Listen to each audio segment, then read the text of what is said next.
Allô tout le monde, c'est toujours Chantal en direct de son sous-sol qui va aujourd'hui vous parler d'identité trigonométrique. Donc, on tombe maintenant dans la dernière partie du chapitre de trigo. En fait, jusqu'à maintenant, on a appris à résoudre des équations. Sin, cos, tangente, bon, équation, inéquation. Maintenant, qu'est-ce qui en serait d'une expression trigonométrique dans laquelle il y aurait plus d'une fonction trigonométrique? Si par exemple, je vous demandais de résoudre l'équation sin x plus cos x égale à 1, quels sont les angles dont le sin plus le cos donne 1, ça pourrait peut-être être plus compliqué. Donc, ce qu'on doit faire, c'est être capable de... On veut en venir à résoudre des équations trigonométriques plus complexes. Donc, toute la dernière partie va nous mener à ça. Donc, résoudre des équations plus complexes.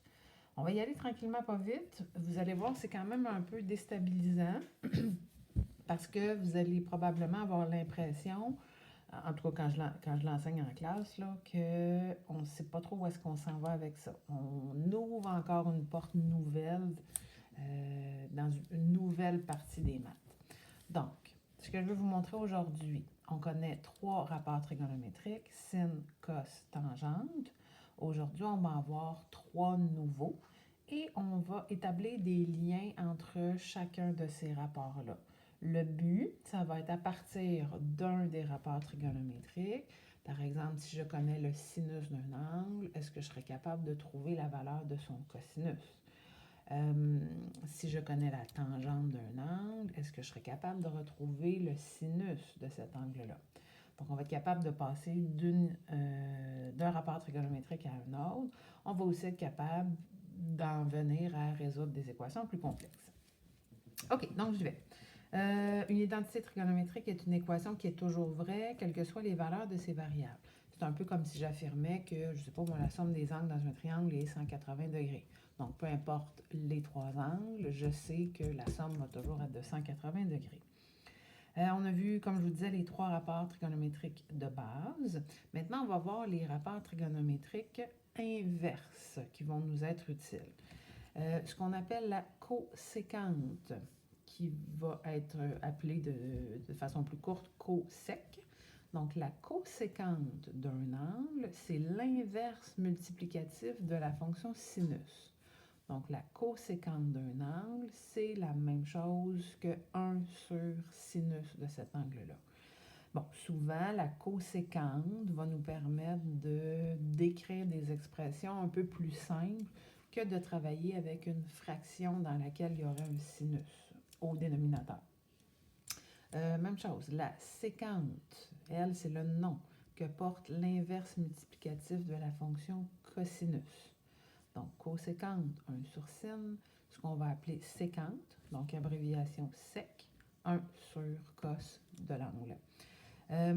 Pour aller un peu plus vite, souvent je vais dire cos, au lieu de dire cos de l'angle, mais bien entendu, si je dis par exemple coséquente, c'est toujours la coséquente d'un angle. Hein, c'est un rapport, donc il va y avoir un angle à l'intérieur de ça. Finalement, la cotangente, c'est l'inverse multiplicatif de la fonction tangente. Donc, cotangente 1 sur tangente. On se souvient que la tangente était sin sur cos.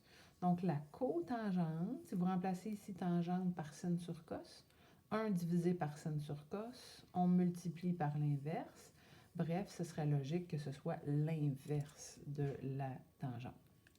Donc, vous pourriez vous rajouter, si vous voulez, là, quelque chose qu'on avait écrit au départ, tangente de l'angle, c'était le sin divisé par le cos. Donc, c'est ce qu'on avait vu dans la partie fonction tangente.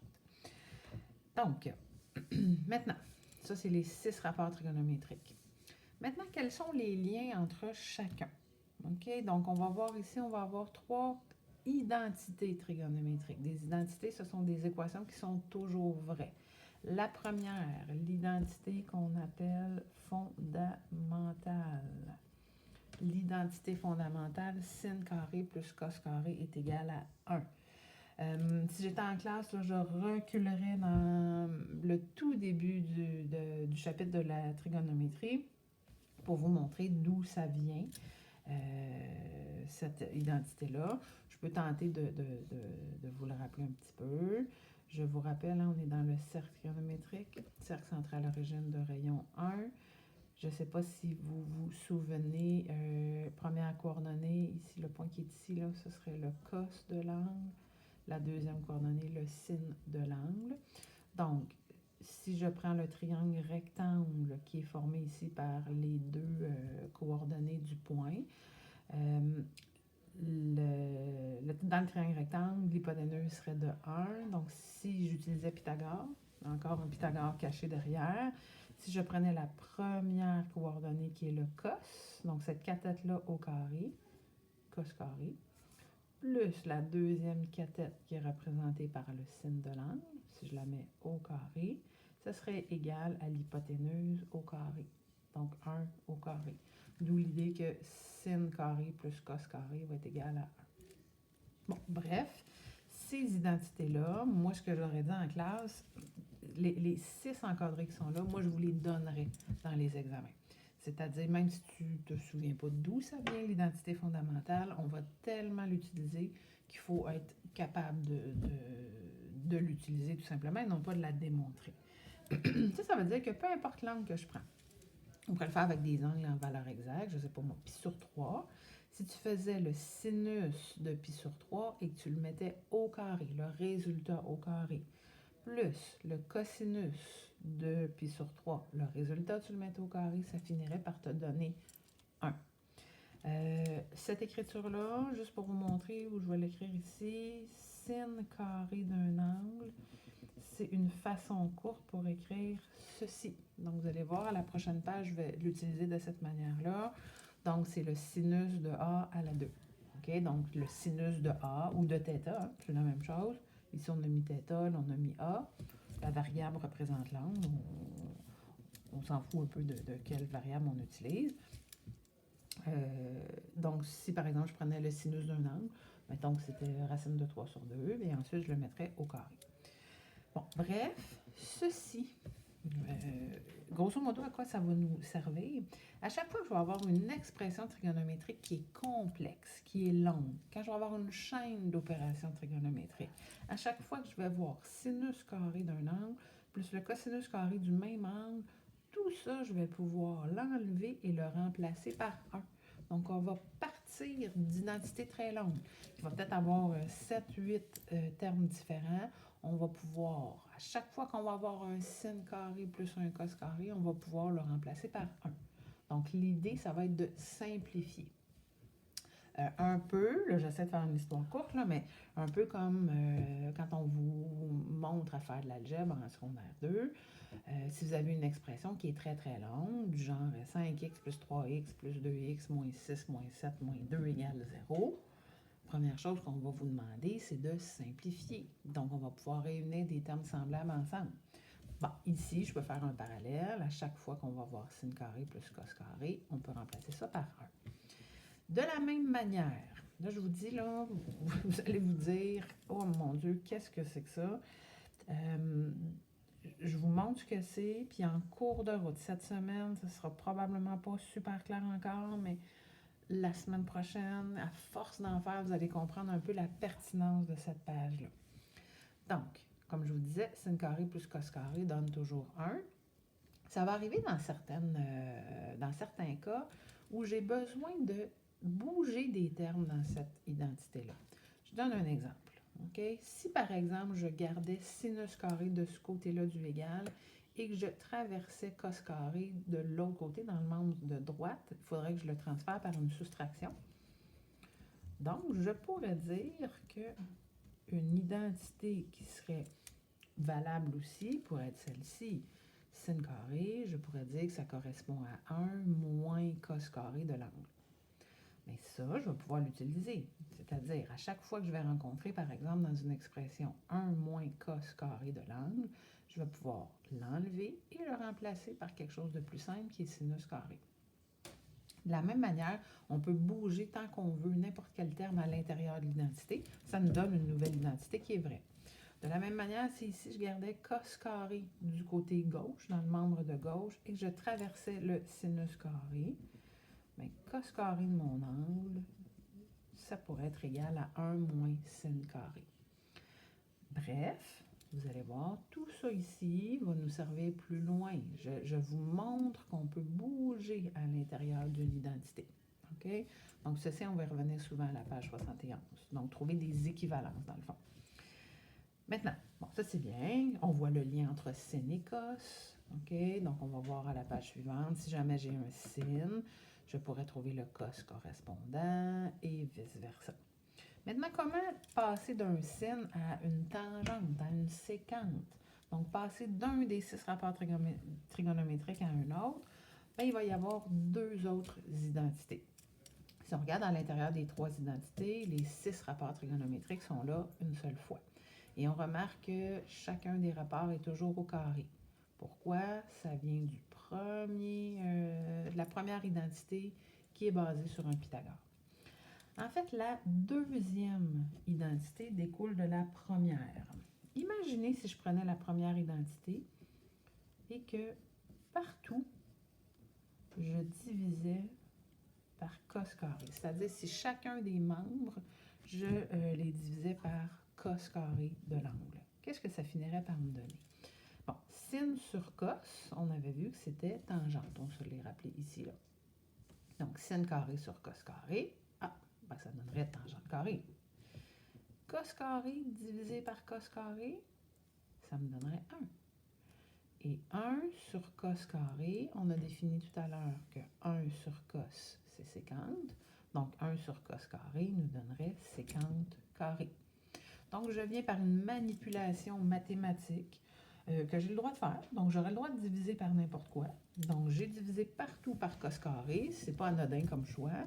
L'idée, c'est d'arriver à une nouvelle identité qui est aussi vraie.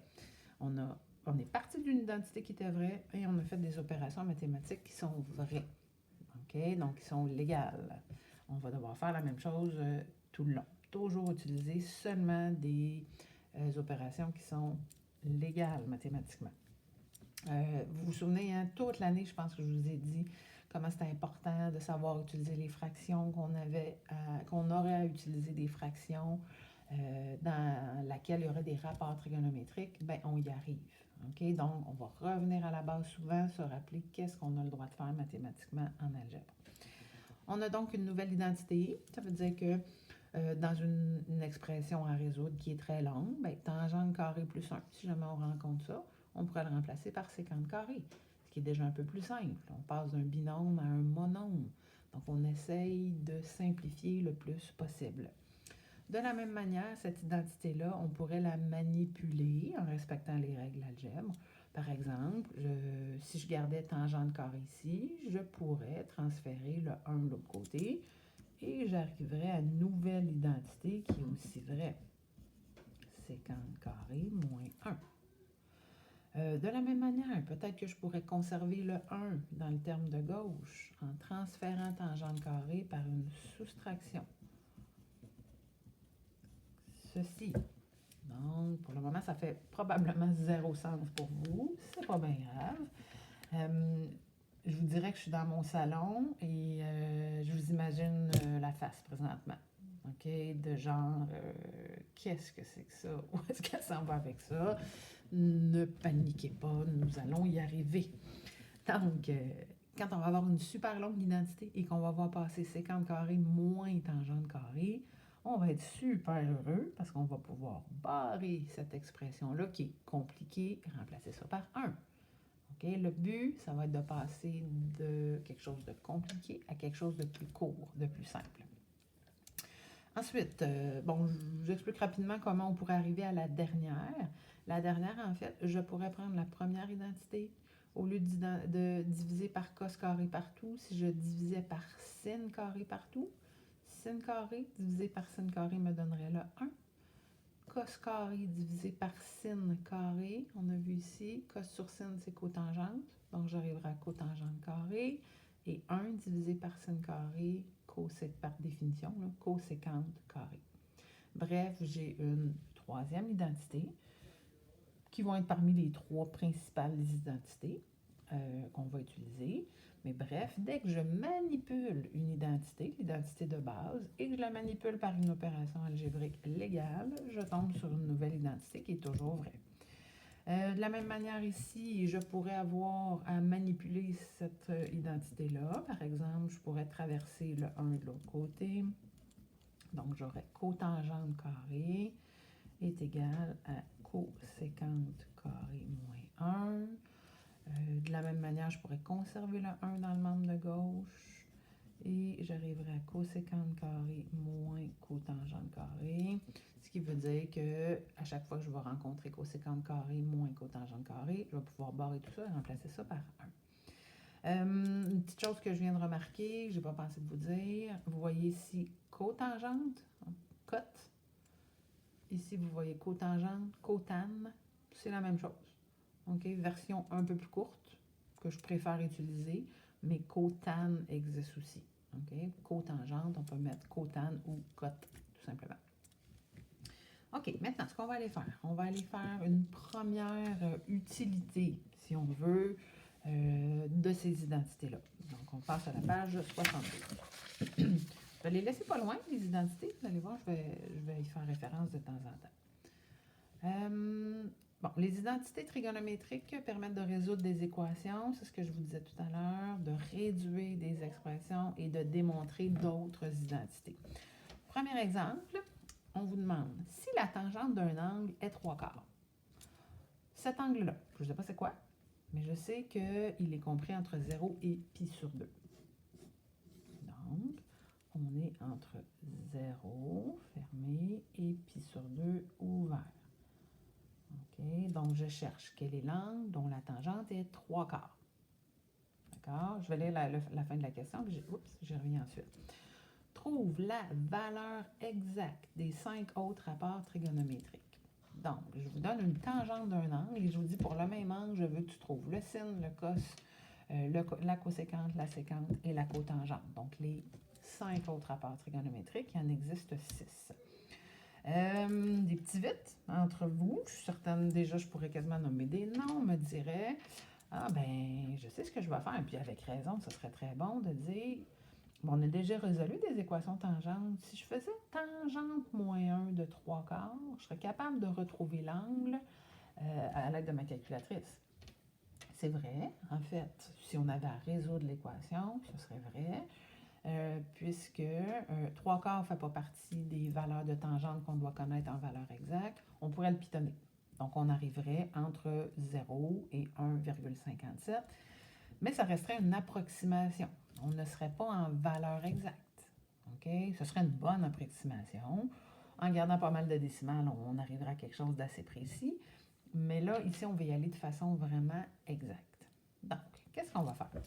Moi, ce que je vous conseille, moi, je me fais toujours comme une espèce de tableau récapitulatif. Je dois trouver les 5 autres rapports trigonométriques. Les 5 rapports, il y a sin, cos.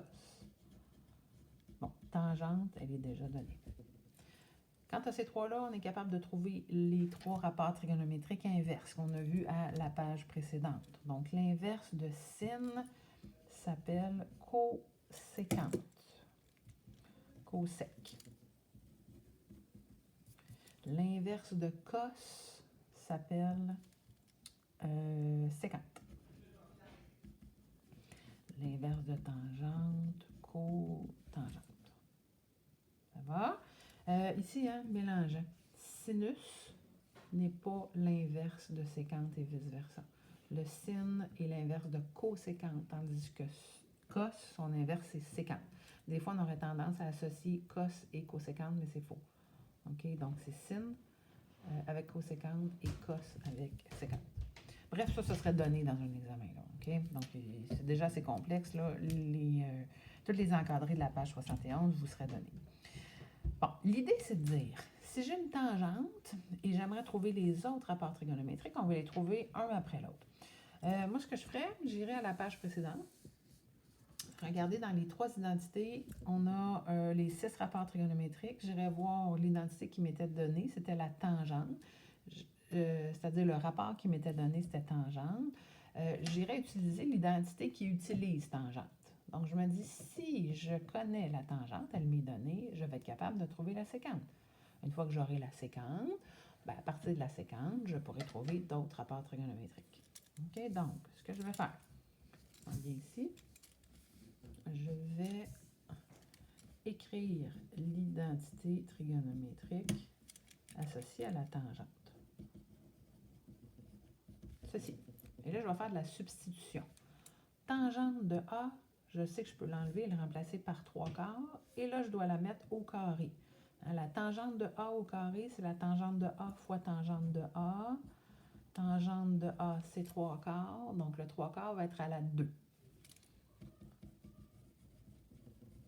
Ce qui veut dire que je suis capable d'isoler sécante à l'intérieur de mon calcul. Je me trouve à avoir juste une expression inconnue. Je veux le faire en valeur exacte, donc je veux qu'on manipule les fractions et je vous demanderai de me laisser les traces. Pas juste de pitonner puis que votre calculatrice arrive à une fraction. Je vous demanderai de me laisser les traces. 3/4 à la 2, 3/4 fois 3/4, donc le 3 va devenir à la 2, le 4 aussi. En même temps, le 1, il faudrait que je le mette sur un dénominateur commun qui serait 16, donc 16 16e. Donc, lorsqu'on fait la somme, on arrive à 25 16e est égal à la sécante de A. Et finalement, moi, c'est pas sécante. C'est-à-dire, j'arrivais à la sécante carrée. Ce que je veux, c'est la sécante. Donc, mathématiquement, je peux me dire, je vais faire la racine carrée d'un côté et de l'autre. Donc, ici, je vais avoir sécante de A, ce qui va me donner un des 5 rapports trigonométriques manquants. On n'oublie pas que quand on fait une racine carrée en maths, avant d'aller voir le contexte, on doit se dire qu'il y a 2 réponses possibles. Okay? Si la sécante au carré est 25 16e, il n'y a rien qui me dit si au départ c'était moins 5/4 qui était à la 2 ou c'était 5/4 qui était à la 2. Donc, à l'intérieur de notre calcul, on ne peut pas savoir si la réponse elle est positive ou négative. Il faut remonter en haut ici et ici nous donner une indication. La tangente positive, est correspondant à un angle entre 0 et pi sur 2. Donc, on est en train de te dire dans quel cadran on travaille. Ça veut dire que la tangente positive, on est dans le cadran 1. Il ne faut pas oublier qu'une tangente positive, on aurait pu être dans le cadran 3 aussi. Donc, l'intervalle d'angle va nous dire dans quel cadran on se trouve pour choisir le bon signe. Quand on est dans le cadran 1, le signe va être positif, le cos, la tangente, tous les rapports trigonométriques vont être positifs. Ça veut dire que dans notre calcul, je laisse les 2 possibilités, 5/4 positif ou négatif, mais dans mon tableau récapitulatif, j'irai mettre que ma sécante est égale à 5/4. OK, donc j'ai trouvé un deuxième rapport trigonométrique sur les 6. Donc, il m'en manque encore 4. La sécante est 5/4. Le cos et la sécante sont des inverses multiplicatifs. OK? Donc, la sécante, c'est 1 sur cos et vice-versa. Bref, grosso modo, une fois qu'on a une des fractions correspondantes, on est capable de trouver son rapport inverse tout simplement en inversant la fraction. OK? 1 sur 5/4, 1 divisé par 5/4, on multiplie par la fraction inverse. Bref, je ne vous demanderai même pas de trace pour passer de 1 à l'autre. Bingo, je viens de trouver un cos qui est 4 5e. Rendu là. Il y a plusieurs façons de continuer. Donc, je peux revenir à n'importe quoi qui était dans la page d'avant. Je pourrais revenir avec le fait qu'une tangente, c'est un sin divisé par un cos. Et dire, ce qui me reste à trouver, c'est le sin. Je pourrais remplacer à l'intérieur, trouver sin. Chacun peut prendre le chemin qu'il veut. On va arriver à la même chose quand même. Sinon, on peut regarder les identités qu'on a ici. Moi, souvent, je vais revenir à l'identité fondamentale, c'est-à-dire, c'est la plus facile à utiliser. J'ai un cos, je viens de le trouver. À partir de cos, je vais être capable de trouver sin. Quelqu'un d'autre pourrait dire, avec je sais pas moi, la sécante et la tangente, comme je vous disais tantôt, je pourrais retrouver le sin. Bon, bref, moi j'irai avec l'identité fondamentale. Donc, je la retranscris ici. Sin carré plus cos carré va donner 1. Le cos, c'est 4 5e. Donc, le sin carré de mon angle. Et remarquez, je fais des calculs. J'arrive en valeur exacte sans jamais trouver l'angle. Jamais je vais vous dire l'angle vaut tant. C'est pas nécessaire. Okay? C'est un peu comme si par un petit tour de passe-passe, j'étais capable de trouver le rapport sans même trouver l'angle qui lui est associé. Bon, sin carré plus le cos, on a dit qu'il valait 4 cinquièmes. Donc, je vais le mettre à la 2. Je vais résoudre. Donc, j'arrive à 16 25e. Un entier, je vais le mettre cette fois-ci en 25e. Dénominateur commun.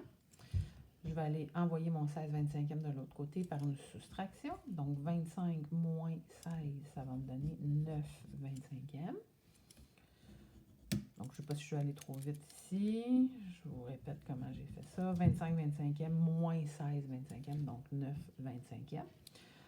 On peut faire une racine carrée de chaque côté sans problème. Donc, le sinus de A peut être égal à plus ou moins, ensuite je vais le remettre dans le contexte, plus ou moins 3 cinquièmes. Donc ici, en ne connaissant pas de quel angle on parle, j'aurais le choix. Une tangente positive, si je reviens ici. Au départ, j'avais une tangente positive. Peut-être que j'aurais pu l'associer à un sinus négatif dans le cadran 3. Tangente positive, on aurait pu être ici. Mais comme on est dans le cadran 1, on sait qu'on doit choisir les rapports trigonométriques toujours positifs. Donc, je vais revenir dans mon tableau récapitulatif et je vais pouvoir dire que mon sinus est 3 cinquièmes. Ensuite de ça, une fois que j'ai mon sinus, si je veux trouver le cosinus, c'est tout simplement le rapport trigonométrique inverse. 1 divisé par 3 cinquièmes, ça va finir par nous donner 5 tiers. Finalement, je me rends compte que la cotangente, j'aurais pu la faire dès le début. Je n'ai pas pensé de le faire au début, mais c'est pas un problème. Donc, si tangente est 3/4, la cotangente va être 4 tiers. OK? Ce qui veut dire que j'aurais pu faire cotangente dès le début et j'aurais pu utiliser cette identité-là pour trouver la coséquence si j'avais voulu en premier. Donc, les chemins pour arriver aux réponses finales sont différents. Okay? On a vraiment beaucoup de chemins possibles. Qu'est-ce qu'on remarque? On a trouvé les 5 autres rapports trigonométriques en valeur exacte. Okay? On est en fraction exacte, sans jamais trouver l'angle. Si vous vouliez faire une preuve, ben, plus une validation qu'une preuve. Notre idée de faire tangente moyen de 3/4, de trouver l'angle ici. Ensuite, de faire, par exemple, le sinus de cet angle-là, ben, on arriverait à 3 cinquièmes, mais pas en valeur exacte, là, en valeur approximative. Et je vous tiens à vous faire remarquer, on arrive à 6 fractions. Et remarquez qu'à l'intérieur des 6 fractions, on retrouve toujours les 3 mêmes nombres. 3, 4, 5 pour le moment. 3, 4, 5, c'est un triplet pythagoricien. Donc, tout ce qui est caché derrière, ce sont des triangles rectangles, donc Pythagore s'applique. Donc, c'est sûr que le lien entre les 3 côtés vont être 3, 4, 5. Les côtés du triangle le plus simple possible qui correspond à Pythagore. Là. Le triangle avec une cathète d'une mesure de 3, l'autre cathète de 4, l'hypoténuse de 5. Ici, c'est un cas plus simple parce qu'on arrive partout à des valeurs exactes. Éventuellement, dans les exercices, il va y en avoir avec des radicaux à l'intérieur des fractions, donc des racines carrées à l'intérieur des fractions. Ça va être peut-être un petit peu plus complexe à finaliser. Bon, on verra en temps et lieu. Donc, bref, voici une des applications des identités. À partir d'un rapport, être capable de trouver les 5 autres rapports. Est-ce qu'on est toujours obligé de le faire? Non, mais c'est une des possibilités qu'on peut utiliser dans le but de résoudre des équations complexes. OK, on continue. Je garde toujours ma page 71, pas trop loin. Donc, je répéterai, si j'étais en classe, que ça peut prendre quelques cours avant d'être à l'aise là-dedans. Écoutez, là, j'essaye par une petite vidéo de vous montrer ça. N'hésitez pas à communiquer avec moi par le Messenger de Chantal Pythagore. On va voir si vous trouvez ça difficile. Je pourrais peut-être essayer de donner un petit cours live à un moment donné, s'il faut. En tout cas, je suis ouverte à vos suggestions. Bien entendu, allez voir comme il faut les corriger, détailler. Ça peut déjà vous aider pas mal. Deuxième application, je n'irai pas plus loin dans cette vidéo-là, mais la deuxième application, c'est d'être capable de simplifier des expressions. Donc, de passer de quelque chose de très long, de très complexe, à quelque chose de plus court pour éventuellement, à la fin du chapitre, je vous rappelle, être capable de résoudre des équations complexes. OK? Si vous allez voir, dans des minutes que je trouve la page,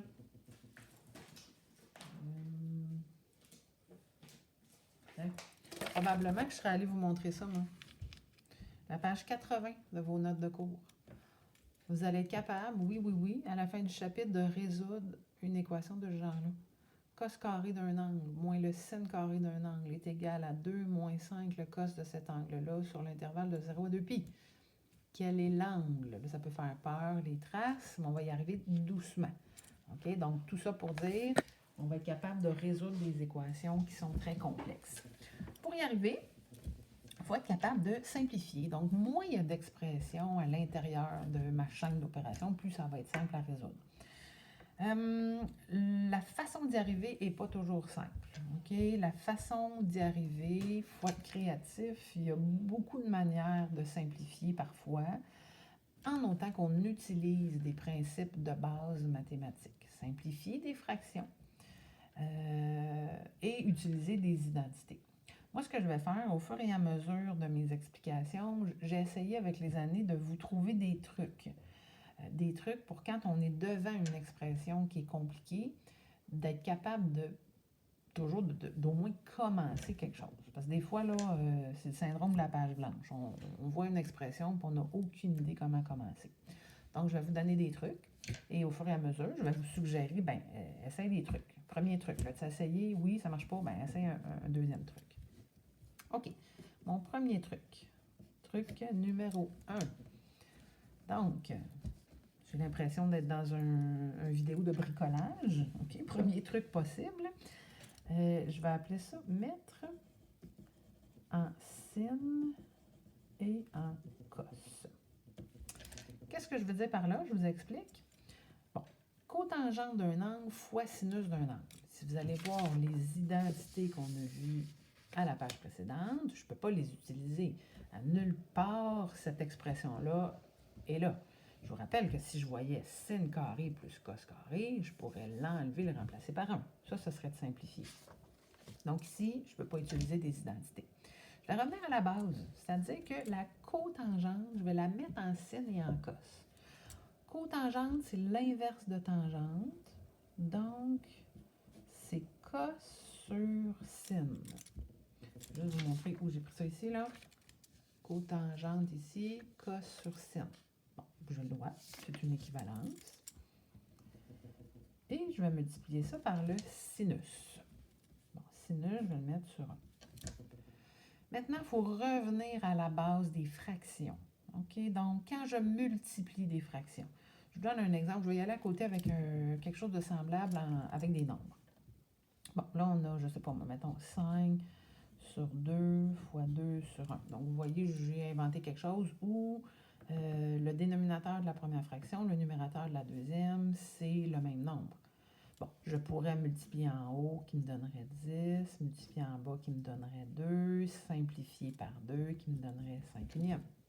Mais je pourrais aussi simplifier en divisant par 2 le numérateur et le dénominateur. Je vais faire la même chose ici. Donc, je peux simplifier le sinus au dénominateur avec le sinus au numérateur. Remplacer ça par 1. Donc, au numérateur, je me ramasse maintenant avec le cos de mon angle fois 1. Donc, le cos. Et en bas, 1 fois 1 qui me donne 1. Donc, je n'écrirai pas cos de A sur 1. OK? Donc, un peu comme si j'avais 5 sur 1, mais ici, j'ai cos sur 1. Donc, je viens on vient de simplifier l'expression. Donc, à chaque fois que j'ai la cotangente d'un angle fois le sinus du même angle, je me rends compte que c'est exactement la même chose que de parler du cosinus de cet angle-là. Donc, éventuellement, si je vous donne un exemple, si je mets égal une demi, okay, je vous montre vers quoi on s'en va. Si je mettais égal une demi, là, on se demande quels sont les angles que je peux mettre ici pour que ça donne une demi. Pas évident à trouver. Par contre, je pourrais dire que c'est équivalent à chercher le cos de A égale une demi. Et ça, on le fait. Si on le fait, on va être capable de trouver quels sont les angles dans le cercle dont la première coordonnée est une demi. On va être capable de faire ça. OK, j'espère que vous avez fait comprendre un petit peu l'idée, OK, de la simplification vers quoi on s'en va. Deuxième expression. Vous voyez, tout à l'heure, on avait mis la variable A, là, on met des X, ça peut être des θ, B, ça n'a pas d'importance. Donc, j'aimerais simplifier cette expression-là. Si on regarde l'expression, elle ne correspond à rien de la page précédente. Ce n'est pas une identité trigonométrique. Donc, je vais revenir à la base, c'est-à-dire mon truc 1 pourrait encore s'appliquer. Peut-être que si je mettais en sin et en cos, et souvent par des multiplications, on va avoir des numérateurs et des dénominateurs qui vont se simplifier. Bon, cos x est déjà en cos, donc je le laisse comme ça. Tangente, c'est sin sur cos. Donc, tangente carré, ben, ça va être sin carré sur cos carré. Le premier cos, je vais le mettre sur 1 que ce soit clair. Coséquente, on revient à nos définitions de la page d'avant. La coséquente, c'est 1 sur sin. Donc, vous faites ça, ces exercices-là, avec la page 71 devant vous, toujours. Donc, on a dit 1 sur sin x. Maintenant, si je multiplie en haut, je multiplie en bas, je me rends compte que j'ai des termes qui sont communs en haut et en bas que je pourrais simplifier. OK? Un peu comme si j'avais, ici j'ai un sinus au carré, un sinus en bas, un peu comme si j'avais, comment je pourrais vous montrer, mettons, x2 sur quelque chose, sur 5, 1 sur x. Je pourrais simplifier le x qui est en bas, il me resterait 1, et je pourrais en simplifier un en haut, il me resterait un seul x. Je ne sais pas si ça fait du sens, là, ce que je vous dis là. Je ne veux pas aller trop loin là-dedans. Remarquez que dans la feuille de consignes que je vais vous donner pour cette semaine, je vais mettre la feuille d'aide-mémoire, je crois qu'elle s'appelle numéro 5. Tu sais, les feuilles d'aide-mémoire que je vous donne que je vous donnais, faut que je parle au passé, que je vous donnais comme point bonus pour pratiquer. Je vais vous la mettre. C'est justement d'être capable de simplifier ce que vous avez fait l'année passée, des expressions algébriques. OK? Donc, seulement avec des x, là, être capable de simplifier. Donc, ici, le principe, c'est de dire le sinus qui est en bas, si je divise par sin en haut et en bas, lui, je vais pouvoir l'enlever au complet. Il va me rester 1. Puis ici, ça, c'est sinus fois sinus. Donc, moi, ce que je fais, j'enlève le exposant en 2. J'ai un sinus fois un autre sinus, mais il va m'en rester juste un. Je fais la même chose ici. J'ai un cos là que je peux simplifier avec un cos ici. Donc, je me rends compte, si je multiplie en haut, donc ça c'est 1 fois sin fois 1, donc il me reste sin. 1 fois cos fois 1, il me reste cos. Déjà beaucoup plus simple. Et finalement, encore plus simple que ça, sin sur cos, c'est tangente x. Ça veut dire que l'expression d'en haut était beaucoup trop compliquée pour rien. On peut y arriver. OK? Même ce qu'on fait en 5e secondaire, vous autres, les expressions compliquées vous arrivent de nulle part. Mais à un moment donné, en maths, ça arrive on arrive à des identités compliquées ou des expressions compliquées à partir de données compliquées au départ. Donc, tout ça pour dire que l'expression qui est en haut égale, je pourrais vous mettre égale une fraction, n'importe laquelle, ben, ce serait exactement la même chose à résoudre que tangente x égale à cette même fraction-là. Ça va être le but ultime. Je vais vous dire, c'est assez une expérience un peu particulière de vous expliquer ça à distance. OK, on va continuer avec un dernier exemple. Donc, même chose ici. Bon, là, mon premier truc, mettre en sin et en cos. Je pourrais mettre tangente carré en sin et en cos, sin carré sur cos carré, coséquente, c'est 1 sur sin. On pourrait le faire, mais il n'y aurait pas grand-chose qui se simplifierait. OK? Donc, ce ne serait pas nécessairement plus facile d'avoir mis en sin et en cos. On serait rendu à un truc numéro 2. OK?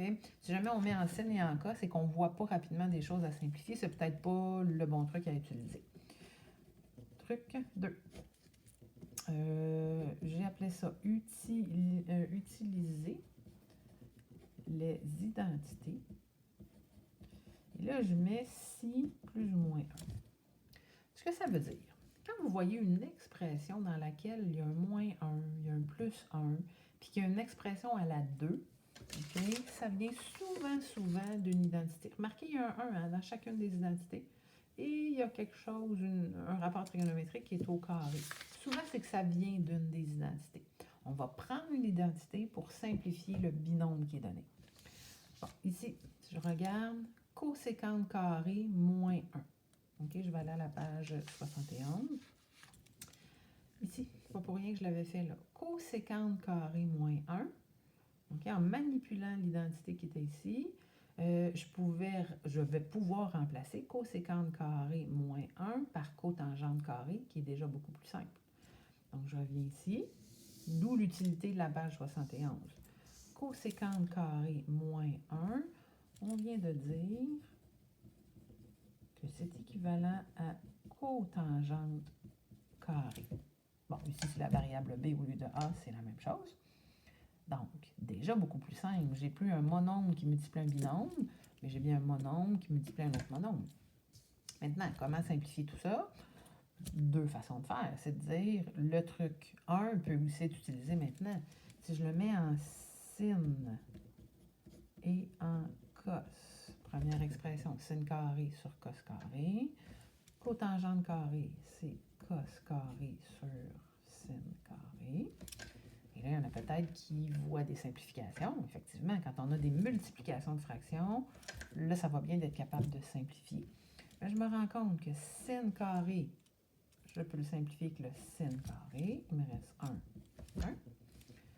Cos carré, je peux le simplifier avec cos carré. Bref, qu'est-ce qui me reste au numérateur? 1 fois 1, 1. Au dénominateur, 1.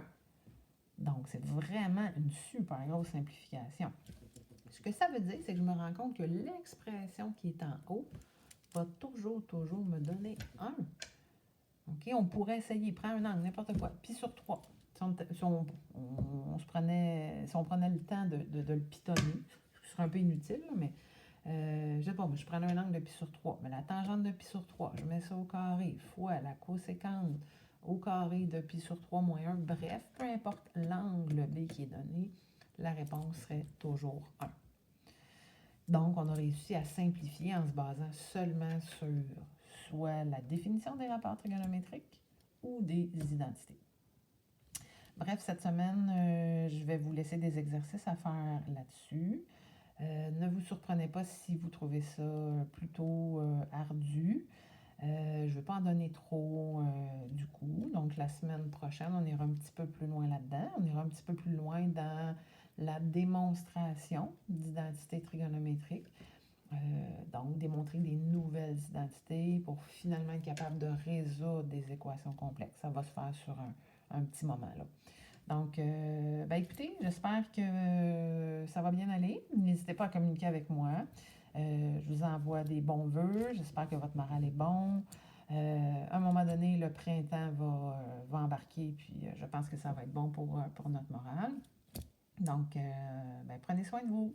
Bye!